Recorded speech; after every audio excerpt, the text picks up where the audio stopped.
यार 60 लाख कमाता हूँ मैं साल का, गरीब इंसान। बताओ कितना टैक्स लगेगा मुझे। हेलो, आराम से, ज्यादा शोखा नहीं होना।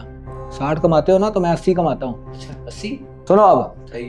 अगर तो आपकी इनकम है 6 लाख से 12 लाख, फर्ज कर लेते हैं 8 लाख है, तो 6 लाख जो बिलो वाली रेंज है उसके ऊपर आप कितना कमा रहे हैं, 2 लाख अब कमा रहे हैं, तो उस 2 लाख के ऊपर आपको पड़ेगा 5% का टैक्स, जो कि बनेगा 10,000 रुपया। अच्छा, क्या चीज है 10,000 8 लाख कमाने वाले के लिए।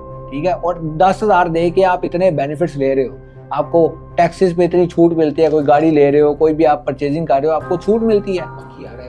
उसके बाद आती है 12 लाख से 22 लाख तक। फर्ज करें आप 15 लाख रुपया कमाते हैं, तो 12 लाख से अबव है ना, तो सबसे पहले तो आपने 30,000 एक फिक्स अमाउंट देनी है।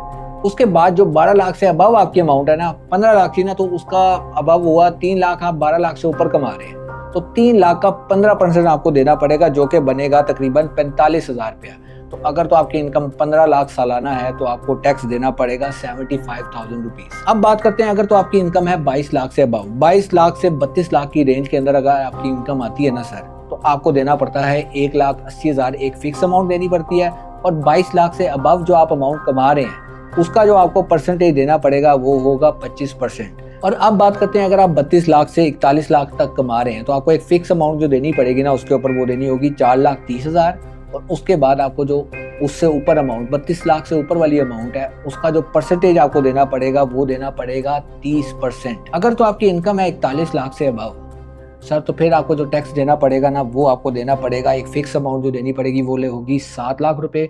7 लाख टैक्स तो ज्यादा नहीं है। और उसके ऊपर जो आपकी अमाउंट होगी, जो 41 लाख से अबव अमाउंट है, उसका आपको 35% देना पड़ेगा सर। ये है रेंज। अगर तो आप ये सारी डिटेल्स देखना चाह रहे हैं तो मैं नीचे लिंक बता देता हूँ, वहां पे आप देख लें। अगर मैं फाइलर हो जाता हूँ तो मैं बेनिफिट्स भी लूंगा।